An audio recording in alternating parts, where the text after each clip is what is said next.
Hoje são 10 de fevereiro de 2020, 2019 já ficou. Hoje é uma segunda-feira, nós estamos aqui direto do Estúdio 2 da Rádio Borborema para mais uma edição do Entusiasta Político. E hoje uma segunda-feira recheada de muita notícia. Também vai ser uma segunda-feira de polêmica, né? Muita polêmica, principalmente em algumas declarações do ministro do governo, o ministro da Economia, o Paulo Guedes, que na última semana acabou tendo algumas declarações infelizes, mas para daqui a pouquinho. E você também pode nos acompanhar no rádio oficial Borborema, também pelo Facebook, também no SNN Notícia, também pelo portal Câmara CG. Você também nos acompanha pelos aplicativos Rádiosnet e também pelo aplicativo da Rádio Borborema. Você também pode nos acompanhar ao vivo pela transmissão de som e imagem, também pelo YouTube, aqui também sobre o nome da Rádio Borborema. E sem mais delongas, já que se você já tem o aplicativo da Rádio Borborema, como houve algumas atualizações aqui nos instrumentos da rádio, então seria também necessário para que você atualizasse também o aplicativo, porque o aplicativo tem algumas melhoras também de som, então vai facilitar a questão também da sonorização na questão do aplicativo. E nessa segunda-feira, dia 10 de fevereiro de 2020, nós já vamos começar aqui com o nosso primeiro destaque dessa noite, é que o ministro Tarcísio diz que rodovias concedidas terão a mais alta tecnologia.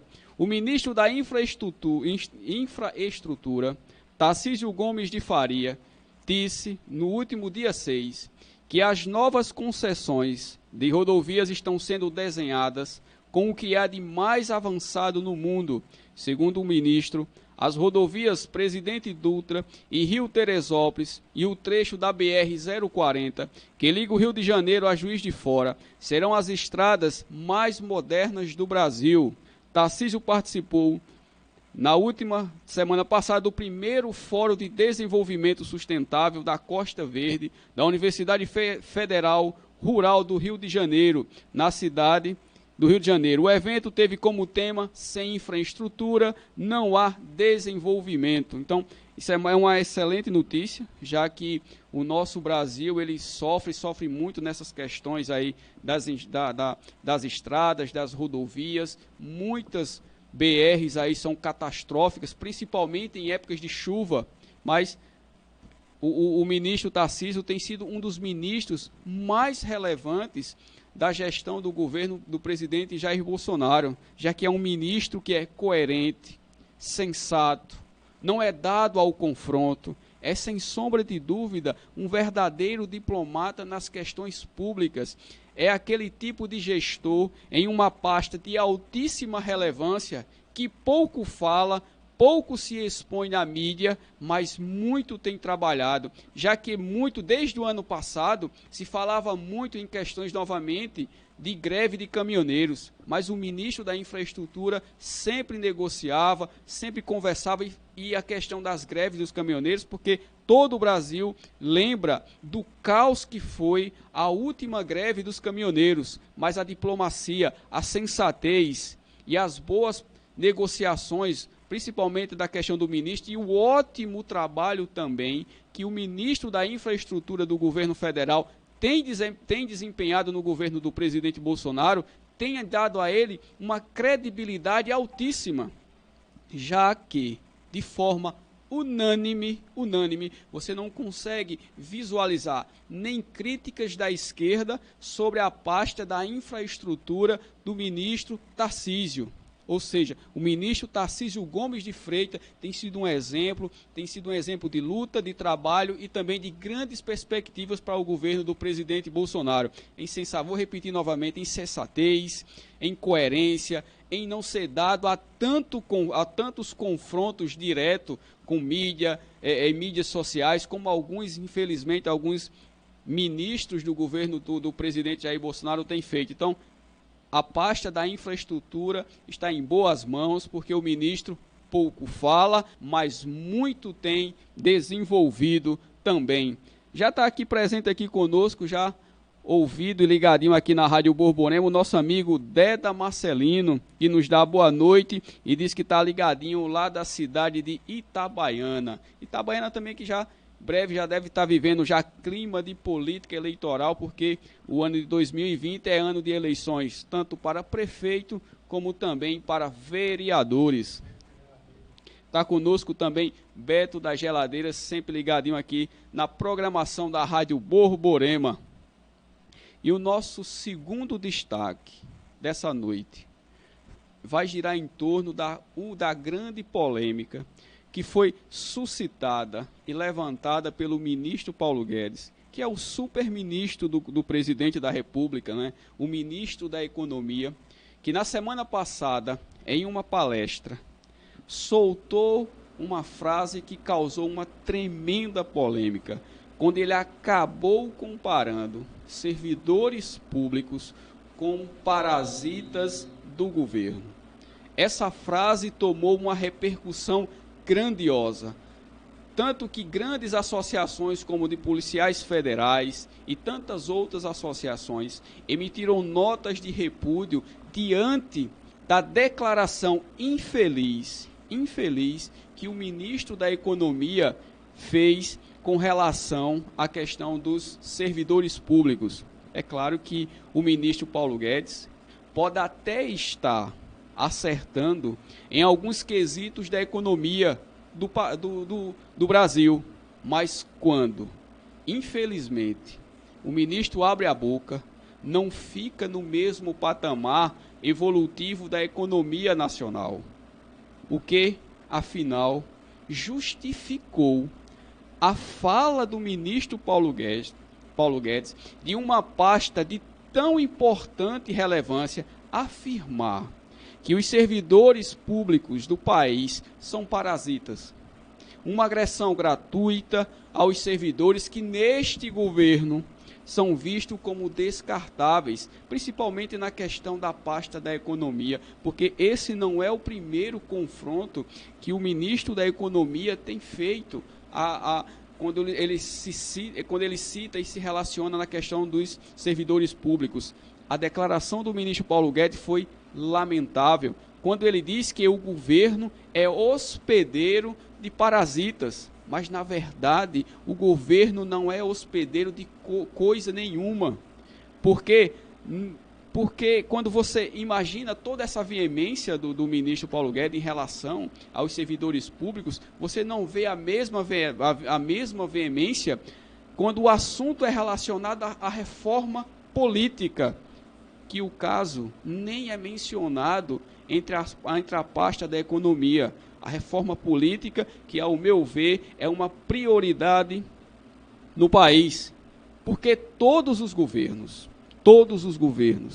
e servidores, eles são pagos, inclusive o senhor ministro Paulo Guedes, que na qualidade de ministro da Economia se equipara a um servidor público, mas eu acredito que no discurso que ele mencionou na última palestra, ele acabou esquecendo que o cargo que ele ocupa, ele torna-se equiparado a um servidor público. Ele também é pago com o dinheiro do contribuinte, do cidadão, ou seja, que não são parasitas. Agora, essa agressividade, de forma gratuita, raivosa, contra quem conseguiu de forma honrosa, com mérito, fora dos ditames e das garras políticas, ingressar em um cargo público, é claro e evidente que existem servidores que são descompromissados, é claro, como em qualquer categoria, seja ela na área pública, como também na área privada.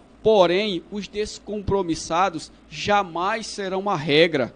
Não se pode generalizar, como foi generalizado na fala do ministro Paulo Guedes. Mas, no dia de hoje, diante da alta repercussão negativa que a frase do ministro Paulo Guedes, na última palestra que ele ministrou, o ministro teve um gesto de grandeza e também de alteridade, né? Já que o ministro da Economia, o Paulo Guedes, pediu desculpa nesta segunda-feira por ter se expressado mal e comparado os servidores públicos a parasitas e afirmou que a sua declaração foi tirada do contexto.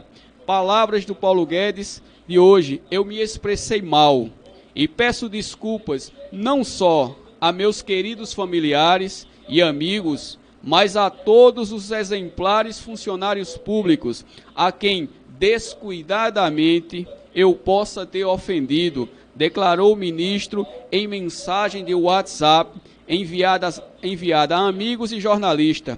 O ministro disse ainda que não queria jamais ofender pessoas simples que cumprem os seus deveres. Então, diante de toda a repercussão negativa que a mensagem e as palavras que o superministro da Economia proferiu de forma gratuita e acabou relativizando todos os servidores públicos como parasitas, mas na manhã de hoje o ministro teve uma atitude que eu acredito diplomática, não é?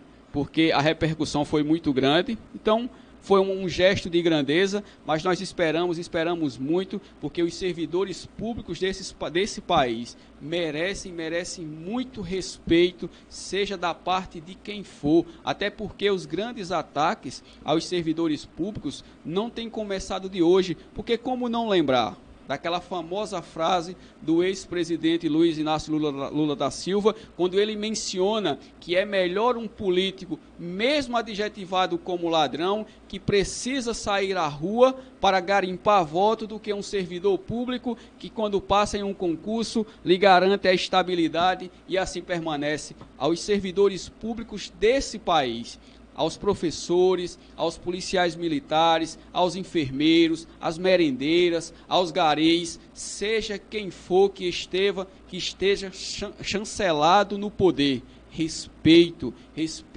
à categoria de servidores públicos, porque é isso que o nosso país merece, respeito aos servidores públicos.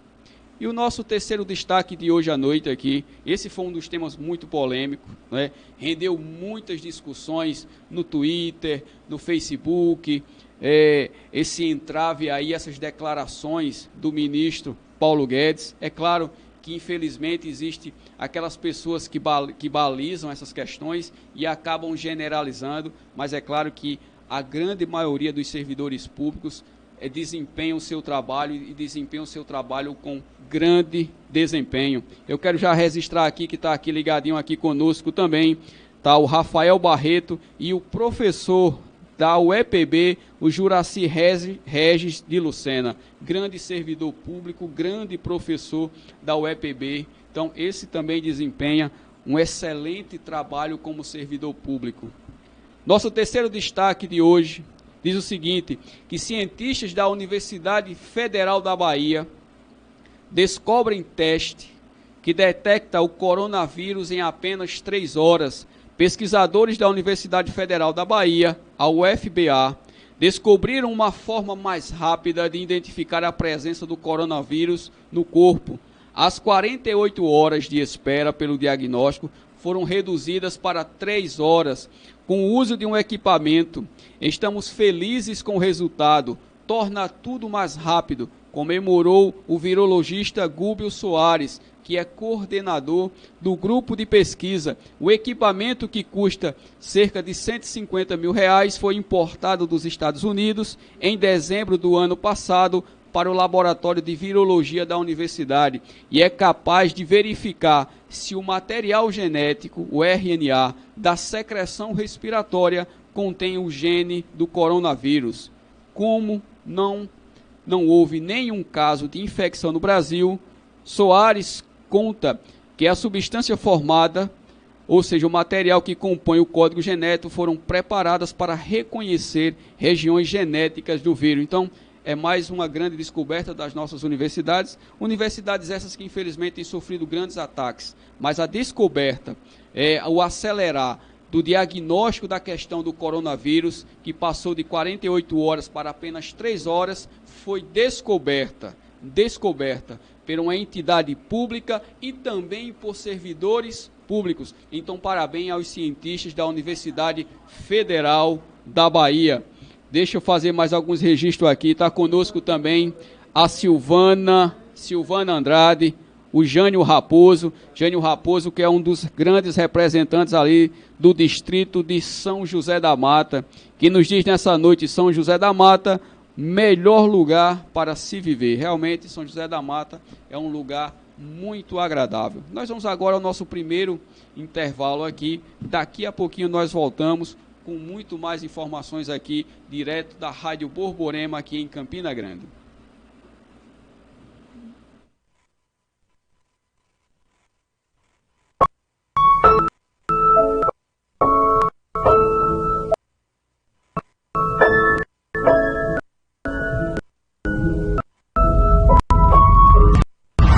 Gravidez não combina com adolescência e pensa toda a vida. Informe-se, reflita, converse com sua família, planeje seu futuro e procure orientações em uma unidade de saúde.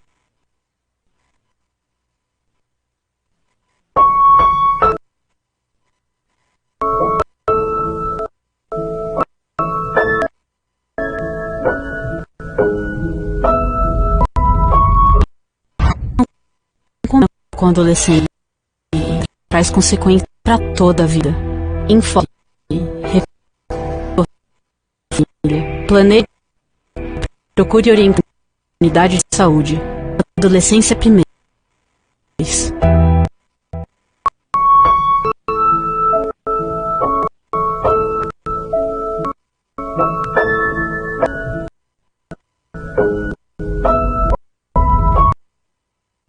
Gravidez combina com adolescência, traz consequências toda a vida. Informe-se, reflita, converse com sua família, planeje seu futuro, procure orientações em uma unidade de saúde. Adolescência primeiro, gravidez depois.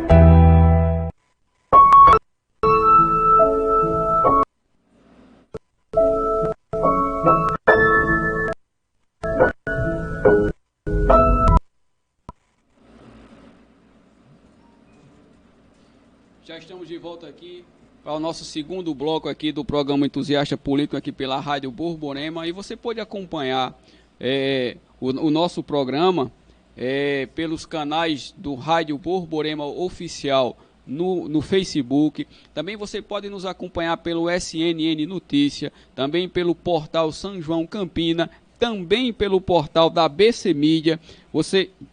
Todos esses canais você pode assistir a nossa programação. Você também pode nos ouvir pelos aplicativos Rádiosnet e também Rádio Borborema. Você também pode ficar conectado conosco também pelo YouTube sob o nome Rádio Borborema Oficial.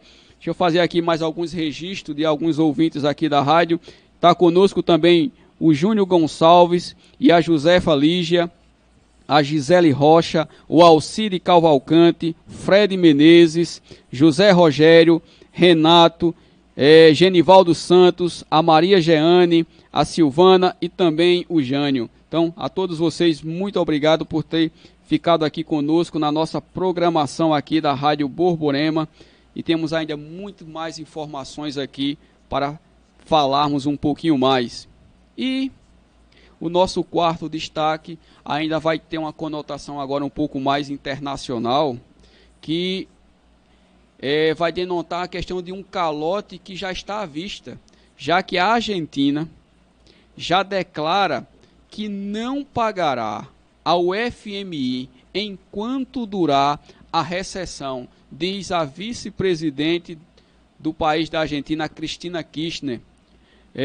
A vice-presidente da Argentina declarou no último sábado que o governo não pagará sequer meio centavo de sua dívida com o Fundo Monetário Internacional, o FMI, enquanto o país não sair da recessão. Segundo a Cristina Kirchner, ela relata o seguinte: a primeira coisa que temos que fazer para poder pagar é sair da recessão, disse Cristina em uma apresentação de seu livro Sinceramente na Feira Internacional do Livro em Havana. Se houver uma recessão, ninguém vai pagar sequer meio centavo. É a forma de sair da recessão por meio de muito investimento estatal. O que você mais entende nessa questão da Argentina é que toda a recessão, ou grande parte da recessão que os nossos irmãos argentinos estão passando, muito se deu a partir do mau governo dos Kirchner. É impressionante. Então, quase que não consegue se entender como os nossos irmãos argentinos voltaram às urnas e elegeram novamente, para um pleito de mais 4 anos, quem um dia já governou esse país, o país da Argentina, e o colocou neste buraco de recessão. Então, quando reelegeu, aí você acaba tendo como uma declaração desse tipo, dizendo que a Argentina não pagará nenhum centavo do FMI enquanto durar a recessão. A pergunta que não quer calar: será que a Argentina sairá desta recessão novamente sob o comando da questão dos Kirchner? É esperar para ver, né? Já que infelizmente muito do que se deu na questão da Argentina se deu infelizmente pelo mau gerenciamento por parte desta família que perdurou pelo comando da Argentina por muitos anos. O nosso quinto destaque de hoje parece um cenário de guerra, mas aconteceu aqui na Paraíba, na nossa capital aqui, João Pessoa. É que o deputado federal, o Julian Lemos, ele divulgou em suas redes sociais um confronto entre facções em João Pessoa que mais parece um cenário de guerra. O deputado relata que a guerra entre facções tem sido muito constante na cidade de João Pessoa, já que o deputado federal tem pautado o seu mandato na defesa da questão policial. Ele tem sido muito presente, principalmente na defesa, na melhoria, tem sido muito presente, principalmente atualmente, já que os policiais da Paraíba estão reivindicando melhores condições, principalmente salariais, questões administrativas, naquela questão aqui do nosso estado da Paraíba, e muitos até decretaram a questão de uma greve branca. Mas a questão do deputado Julian Lemos, que tem pautado muito o seu mandato em defesa da segurança pública no estado da Paraíba, acabou divulgando esse vídeo que nós vamos pedir para a direção aqui da rádio soltar esse vídeo, que mais parece uma cena de guerra. Olá, meus irmãos da Paraíba, deputado federal Julian Lemos. Escute bem o que eu vou lhe dizer agora.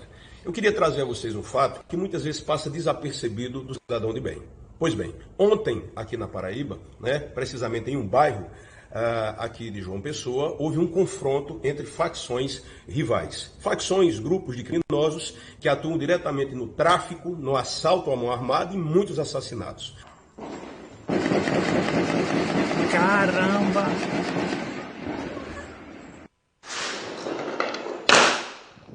Olha, bicho. Tá miséria. Olha.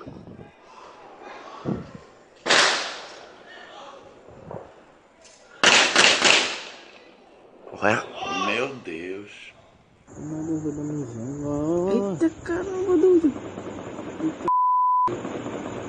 Até um veículo com documentos de uma pessoa que tinha sido acusada de matar outra pessoa, alguns dizem, foi apreendido pela polícia. Pois bem, esses grupos que realmente são fortemente armados atuam diretamente no terror, da sociedade. Pois bem, a polícia foi acionada. Quem foi chamada? O BOP e a Giosaki. Os homens descendo aí daquele modelo, viu? Se liga aí, já vai passar agora.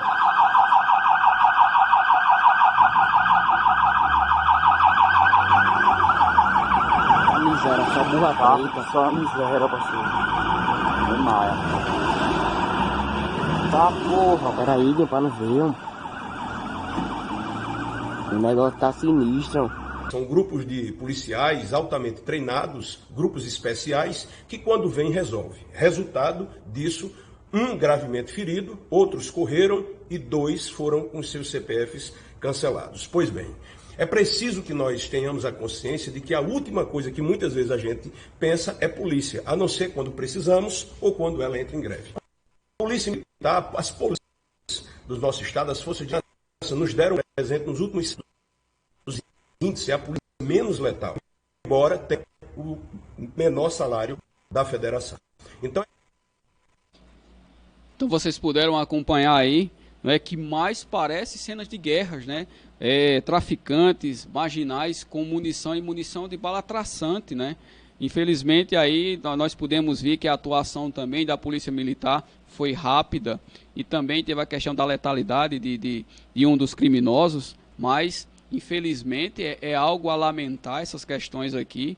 E pedimos muito que o governo do estado olhe melhor para a segurança pública e veja também as condições dos policiais militares aqui na Paraíba também, já que com relação a essa questão do deputado federal tem pautado muito isso, mas quem viu as imagens na transmissão aqui da rádio é de assustar o poder de armamento que infelizmente muitos criminosos possuem, né? Então essas guerras de facções que acabam ocorrendo acabam transtornando a sociedade, principalmente aquelas comunidades mais carentes que acabam tornando reféns do crime. Mas é esperarmos que exista um pouco mais de valorização da força policial para que cenas como essa não possam mais também se repetir com tanta frequência. Eu quero fazer aqui alguns registros, que o Deda Marcelino, lá de Itabaiana, diz o seguinte, ele fala que o ministro Paulo Guedes mostra que não sabe de nada. Outra coisa, ele pede para que ele respeite os cidadãos brasileiros e ele diz também que ele foi muito infeliz na declaração que ele fez, concateno em gênero, número e grau com o Deda Marcelino. E já entrando agora, mais no cenário político, no cenário estadual, é que o deputado estadual, o João Gonçalves, ele disse que sobre a questão do impeachment que foi protocolado na Assembleia Legislativa Paraibana, não passa mais do que um palanque eleitoral. Segundo o parlamentar estadual, ele disse que o pedido de impeachment contra o governador João Azevedo e também a vice Lígia Feliciano é um dos assuntos mais comentados na política paraibana, dentro e fora da Assembleia Legislativa, sem sombra de dúvida. Porém, nas palavras do deputado João Gonçalves, ele diz que o governador se mantém tranquilo com relação à questão do assunto que caracteriza o pedido do seu afastamento, mas também que na palavra do deputado João Gonçalves, isso não passa mais do que um palanque eleitoral, mas ao que se imagina, talvez o governador não esteja tão tranquilo, já que em recentes entrevistas, e até o que roda nos bastidores da política, é que ele tem pedido e tem tentado se articular contra essa questão do pedido de impeachment, né? Isso aí, reflexo da Operação Calvário, ao que parece tem tirado o sono do governador da Paraíba.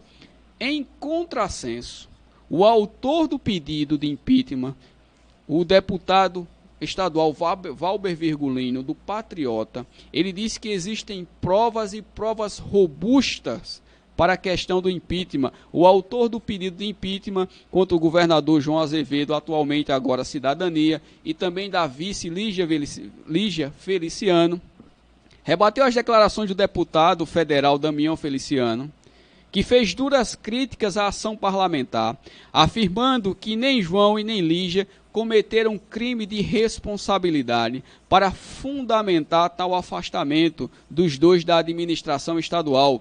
Virgulino, que não é o Lampião, mas é o deputado estadual, afirmou que no documento proposto não há tão somente provas que justificam o impeachment, como há também fatos que fomentam a prisão preventiva dos dois governantes. Ele também rebateu a acusação de que os deputados estariam a serviço do presidente da casa, o Adriano Galdino, do PSB, único beneficiado do processo para assumir o governo da Paraíba. É a política paraibana pegando fogo, porque em caso de um pedido de aceite e aconteça a questão do impeachment e seja retirado do governo, tanto o governador João Azevedo como a sua vice, quem assume o governo é o presidente da casa, é o presidente da Assembleia Legislativa, o Adriano Galdino. Então, ele sim é um dos interessados diretos. Então já existe toda uma briga no contexto, tanto que o deputado federal,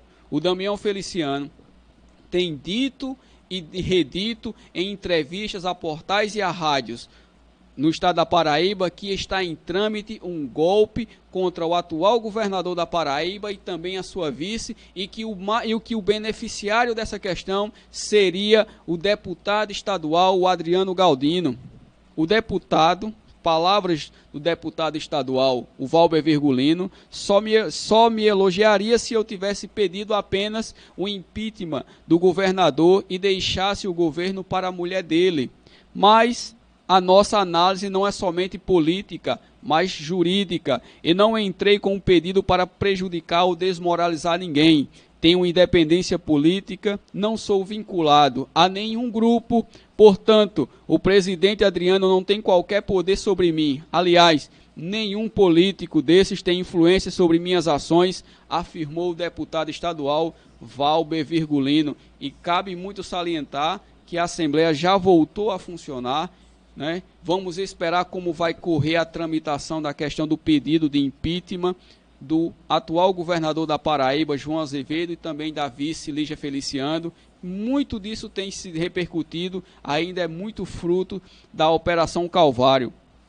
E em defesa do atual governador João Azevedo, alguns partidos emitiram nota de solidariedade ao governador João Azevedo e também a Lígia Feliciano. Foram os partidos PCdoB, o DEM, o Cidadania, o PDT, o PMN, o Avante, o Podemos, o PDT, o PT, o PL e o Rede emitiram notas na tarde do último sábado em solidariedade ao governador João Azevedo e à vice Lígia Feliciano, após a repercussão da entrevista do presidente do PDT, o deputado federal Damião Feliciano, condenando a ação da bancada de oposição da Assembleia Legislativa que pediu o impeachment dos 2 gestores do Estado. Para os presidentes partidários, as ações oposicionistas é uma tentativa clara de procurar desestabilizar o governo do Estado, juntamente quando a Paraíba vive um dos melhores momentos administrativos. Impressionante é você imaginar que a Paraíba, recentemente, segundo a nota dos partidos, vive um dos melhores momentos administrativos, o que realmente não é verdade. O governo do estado da Paraíba vive um momento de total descredibilidade da população paraibana, já que muito fruto da questão da Operação Calvário tem levado a crer que a eleição, que o último pleito para governador do estado da Paraíba foi eivado de muitos vícios e também falou muito alto a questão do poder econômico. Então a estabilidade administrativa do governo João Azevedo não anda lá muito firme das pernas, e esse pedido de impeachment pode sim tomar fôlego na Assembleia Legislativa, já que um dos interessados direto nessa questão aí é o deputado estadual Adriano Galdino, que não tem lá muito alinhamento com o governador João Azevedo.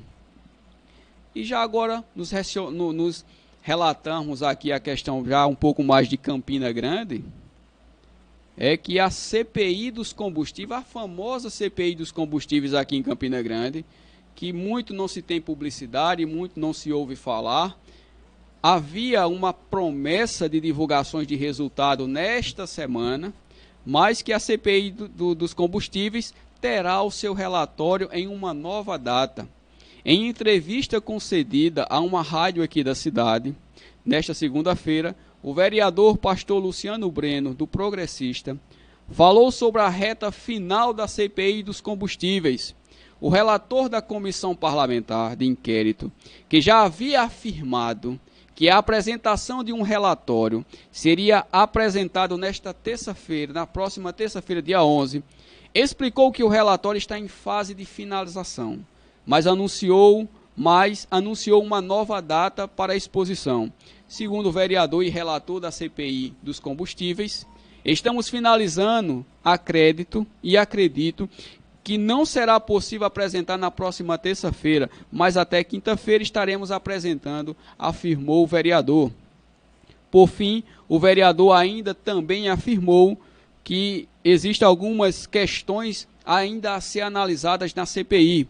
A CPI tem como objetivo maior buscar informações, investigar e procurar de fato, dentro da realidade, uma diversidade de informações para chegar numa conclusão. Por exemplo, a questão da diminuição do governo federal, preço dos combustíveis aqui em Campina Grande não aconteceu.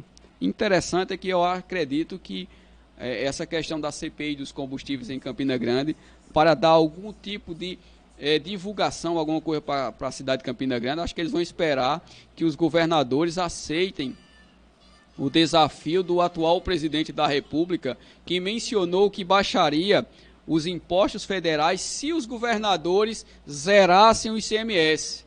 Eu acredito que para essa CPI, que é aqui na cidade de Campina Grande, pouco se ouviu falar, pouco se ouviu da sua funcionalidade. Eu acho que a cidade de Campina Grande como um todo está atenta e quer ver muito finalizado esse relatório, porque Campina Grande paga um dos maiores preços do combustíveis aqui na cidade de Campina Grande. Então, nós estamos aqui esperando muito qual vai ser